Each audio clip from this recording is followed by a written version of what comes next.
पिछले महीने की 27 तारीख को हमने एक केस रजिस्टर किया था दयालपुर में।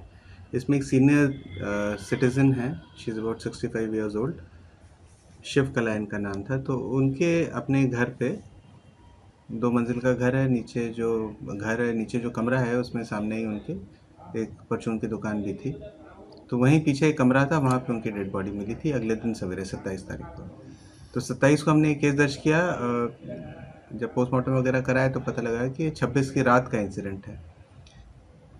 तो इसको हम लोग तफ्तीश कर रहे थे। इसमें हमने 5-6 टीमें भी बनाई थी, मेरे स्पेशल स्टाफ और एटीएस और नारकोटिक्स भी इसमें लगे हुए थे, थाने की भी क्रैक टीम इसमें लगी हुई थी। तो इसमें जब हम लोग इलाके के सारे सीसीटीवी छान रहे थे तो उसमें हमें एक सस्पिशियस सा घूमता हुआ एक लड़का नज़र आया, जो कुछ देर वहाँ टहल रहा था पहले से भी, और फिर इंसिडेंट के तुरंत बाद मौके से हमें भागता हुआ दिखता है। तो उस लड़के को आइडेंटिफाई करना हमारे लिए थोड़ा सा मुश्किल हो गया था। फिर फाइनली जब उस लड़के को हमने आइडेंटिफाई किया तो वो एक 17 साल का लड़का है, और उसने तफ्तीश के दौरान बताया कि जो ये लेडी है शिवकला, इनकी 3 बेटियां हैं। तो जो सबसे छोटी बेटी है, चिंतामणि है उसका नाम, तो वो 4-5 घर छोड़ के ही किराए पे रहती है। तो उसने इस बच्चे को बेला फुसला के 2 लाख रुपए मैं दूंगी ऐसा बोल के और ये मर्डर कराया था। और इस जो कॉन्स्पिरेसी थी इसमें एक अशोक शर्मा है, ये बिल्कुल ही नेक्स्ट डोर नेबर हैं शिवकला के, तो प्रॉपर्टी डीलिंग का काम करते हैं।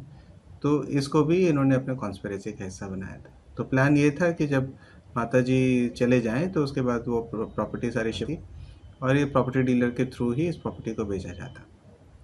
तो अब हमने अशोक शर्मा को अरेस्ट कर लिया है, और जो माइनर लड़का है उसको हम जुवेनाइल जस्टिस बोर्ड के सामने कल पेश करेंगे। कैसे खुला मामला सर ये पूरा? देखिए, जब हम मौके पे पहुंचे थे तभी लग रहा था कि फोर्स एंट्री नहीं है, और शुरू की तफ्तीश में ही क्लियर हो गया था कि कोई रॉबरी मोटिव नहीं है। तो हमें लगा कि ये अगर रॉबरी मोटिव नहीं है तो फिर और मोटिव क्या हो सकता है, तो फिर लगा प्लान मर्डर है। पर उसमें 25 इंजरीज थी डिसीज़ की बॉडी पे, ज़्यादातर सिर पे थी। तो इससे भी लग रहा था कि कुछ भारी चीज़ से या फिर कोई कैंची जैसी चीज़ से उसको इंजरी को किया गया है।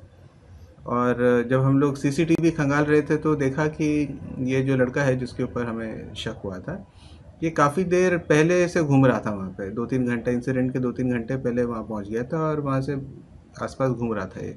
इसकी मूवमेंट बड़ी सस्पिशियस थी।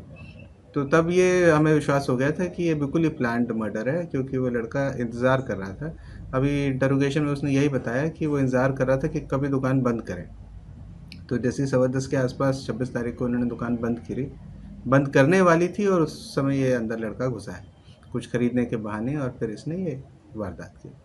क्या इससे बरामद हुआ है कोई वेपन? अभी तफ्तीश कर रहे हैं, वो अभी एस्पेक्ट बाकी है।